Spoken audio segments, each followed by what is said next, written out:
ازيكم؟ يا رب تكونوا كلكم بخير. النهاردة انا هعمل اكلة حلوة خالص، اكلة جميلة جدا، اكلة كلنا بنحبها الكبار والاطفال. من احلى الاكلات الكشري المصري. الكشري المصري عشق الملايين. تعالوا نشوف الطريقة مع بعض. طريقة سهلة جدا. معايا حلة على البوتاجاز فيها مية بتغلي، هضيف عليها معلقة ملح.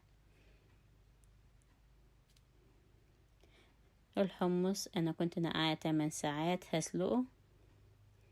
بسلق الحمص، انزل بمعلقة الملح على المية اللي بتغلي. انا هستخدم مكرونة الدراع او اي نوع مكرونة انت حباه. حابة تضيفي مكرونة اسباجيتي براحتك. هسيب المكرونة تتسلق هي والحمص. هحضر البصل اللي هحمره للكشري.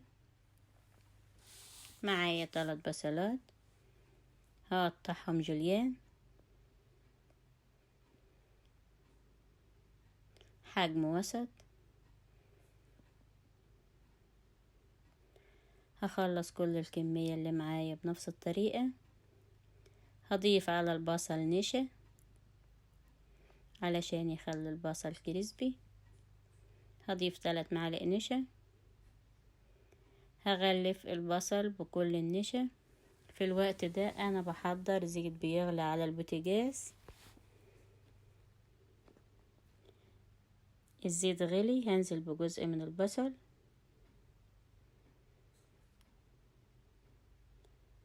البصل انا عايزاه ياخد اللون البني الفاتح.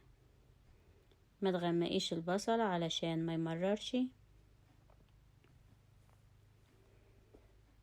البصل ياخد اللون الاصفر، هقلب ياخد اللون البني اللي انا عاوزاه. كده اللون البني. هطلع البصل. هخلص كل الكمية اللي معايا بنفس الطريقة. في نفس الزيت هستخدمه للرز. هاخد جزء من الزيت هستخدمه للرز وجزء هستخدمه للصلصة.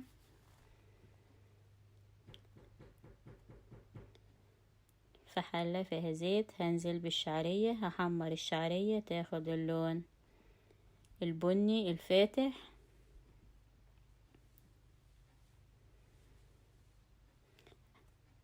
كده الشعرية لونها حلو. هنزل بالرز. الرز انا غسلاه ومصفياه. هضيف العدس. العدس بجيب انا كنت نقعاه 6 ساعات، غسلته وصفيته. هضيفه على الرز والشعرية.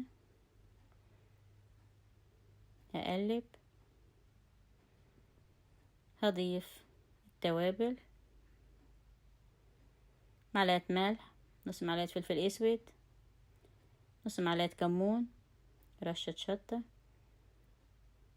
لو مش حباها سبايسي استغنى عنه. هقلب الرز والشعرية والعدس يتغلب بكل الزيت. في الوقت ده انا بحضر مية بتغلي. انزل بالمية. ما تكتريش المية لان العدس مش محتاج مية كتير. هحضر الصلصة بتاعة الكشري. معايا طماطم ضربها في الخلاط، انزل بيها في حلة. هضيف عليها علبة صلصة كبيرة علشان الطماطم لونها مش احمر قوي. ده نوع الصلصة اللي انا استخدمته. هضيف التوابل. نص معلقة ملح، نص معلقة سكر،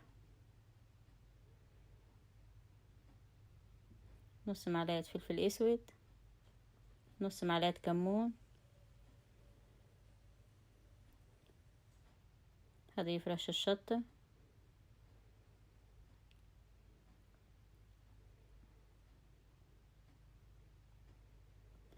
في طاسة هحضر التوم. معايا راس توم كبيرة. نفس الزيت اللي انا استخدمته للبصل هستخدمه للدقة. ضفت رشة ملح، رشة فلفل اسود. هقلب. كده خدت اللون الاصفر، انزل بنص معلقة كزبرة. خدت اللون اللي انا عاوزاه، هنزل بيه بالثوم على الصلصة.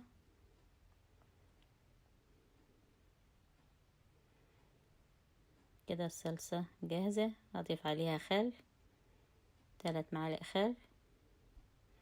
احضر الدقة بتاعة الكشري في طاسة فيها زيت، هنزل بمعلقة توم مفروم. هضيف عليها رشة ملح ورشة فلفل اسود، رشة كمون، رشة كزبرة، شطة لو حبها سبايسي.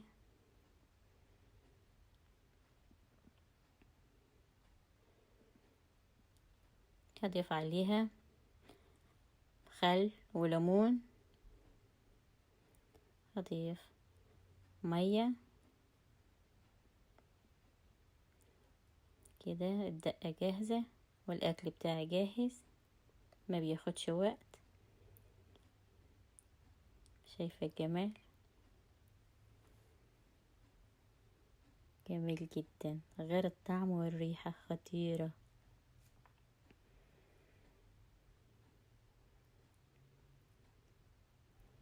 احلى طبق كشري هتعملي بيدك الحلو. شايفة الجمال؟ غير الطعم والريحة. الاكل في البيت ليه طعم خاص. شايفة الجمال؟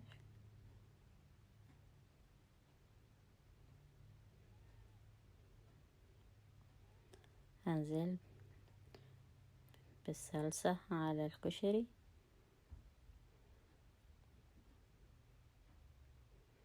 شايفة الجمال؟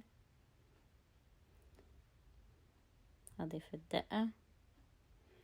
احلى طبق كشري هتاكليه من ايدك الحلوة. مفيش اجمل ولا اروع من كده. انا عجبك الفيديو؟ لايك وشير، اكتبي لي كومنت رايك. اشوفكم في فيديو جديد.